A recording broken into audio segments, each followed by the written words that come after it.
பொய்யான மயிலேறும் காட்சி எழியாவும் ஒளி வீசும் தெய்வாம்சமே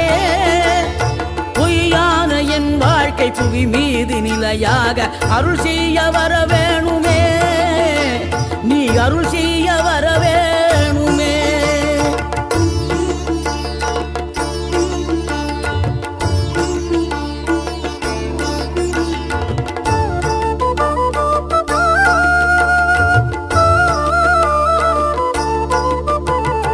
இகழ்தலையும் புகழ்தலையும் ஒரு முகமாய் கருதும்படி செவி உரைத்த முத்துக்குமரன் நீ வறுமையையும் வளமையையும் சமநிலையை உணரும்படி மதி கொடுத்த செல்வக்குமரன் தடை 100 வந்தாலும் செயல் வெற்றியாக்கி தரும் தாராள குணம் கொண்டவன்